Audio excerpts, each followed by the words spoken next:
6 अप्रैल 2026 रात के 8:25 पर भारत के एक छोटे से शहर में भारत के बड़े बड़े वैज्ञानिक के सांस थमे हुए थे। अचानक स्क्रीन पर नंबर चमकते हैं। भारत का प्रोटोटाइप फास्ट ब्रीडर रिएक्टर जाग चुका है। इंडिया की one of the most ambitious machines मानो अब काम करने लगी है। And in a landmark development, the country's most advanced atomic reactor, the prototype fast breeder reactor at Kalpakkam, has attained criticality.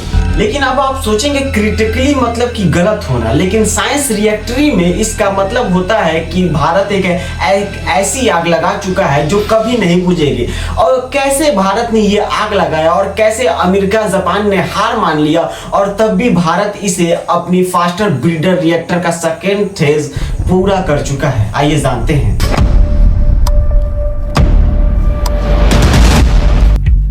चलिए ये समझने के लिए हमें 70 साल पीछे चलना होगा। 15 अगस्त 1947 को भारत आजाद हुआ। भारत के पास ना तो अपना कोई बिजली थी, ना तो अपना कोई फैक्ट्री थी। हमारे first prime minister of Jawaharlal Nehru जानते थे, तभी ने उन्हें विज्ञान में रुचि बढ़ाई और 1956 में एटॉमिक एनर्जी एक्ट पास किया।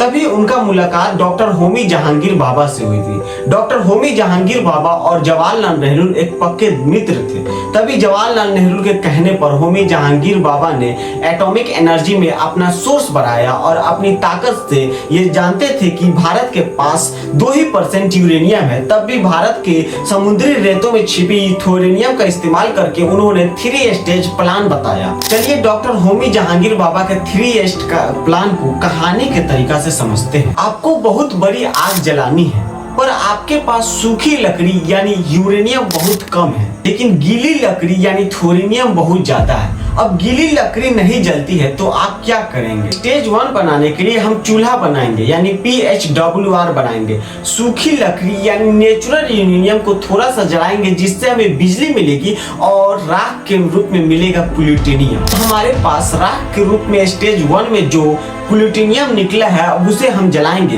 प्लूटोनियम में एक जादू है कि वो जितना जलेगा उससे ज्यादा कहीं अधिक ऊर्जा पैदा करेगी, जिससे हम थोरेनियम यानी गीली लकड़ी को सुखाकर यूरेनियम 233 बना सकते हैं। यहाँ तक तो हम लोग थोरेनियम का इस्तेमाल करके प्लूटोनियम का इस्तेमाल करके और यूरेनियम 230 बना चुके हैं। थोरेनियम को यूरेनियम 223 में बदल चुके हैं प्लूटोनियम के माध्यम से।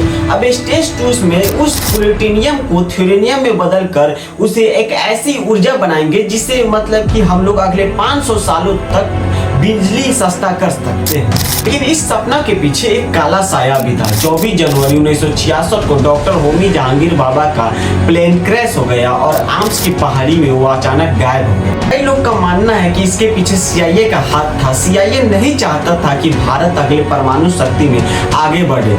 CIA का पूर्व ऑफिसर रॉबर्ट क्लॉक का कहना था कि उस प्लेन में बम रखा गया था ताकि भारत न्यूक्लियर प्रोग्राम में रुक जाए। डॉक्टर जहांगीर बाबा के मरने से 13 दिन पहले डॉक्टर लाल बहादुर शास्त्री हमारे पूर्व प्रधानमंत्री का मौत रहस्यमय हुई थी। लेकिन डॉक्टर जहांगीर बाबा के मरने के बाद कई लोग यानी दुश्मन देश सोचने लगे कि भारत न्यूक्लियर प्रोग्राम में आगे बढ़ ही नहीं पाएगा। तभी यहाँ पे एंट्री होती है डॉक्टर अजित कुमार मेहता की, जिनकी 2004 की सुनामी के बावजूद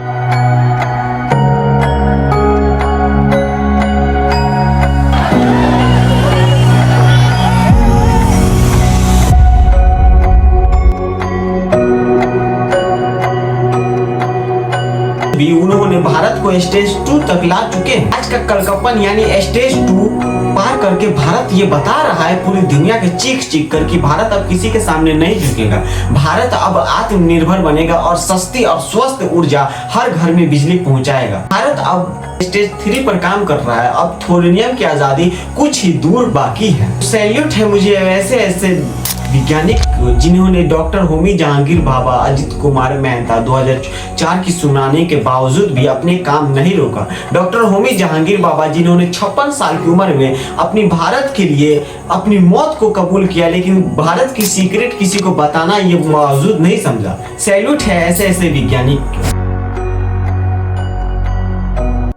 आपको ये कहानी कैसे लगी और ये असली कहानी कैसी लगी, जरा से भी अच्छी लगी तो लाइक एंड सब्सक्राइब जरूर कीजिएगा। और आप मुझे बताइए कि इस वीडियो में क्या कमी है और क्या सुधारेंगे। ठीक है, जय हिंद जय भारत। और आप अपनी राय कमेंट बॉक्स में जरूर दीजिएगा ताकि मैं अगला वीडियो किस टॉपिक पर लाऊं ये भी बता दीजिएगा। लाइक एंड सब्सक्राइब जरूर कीजिएगा। जय हिंद जय भारत।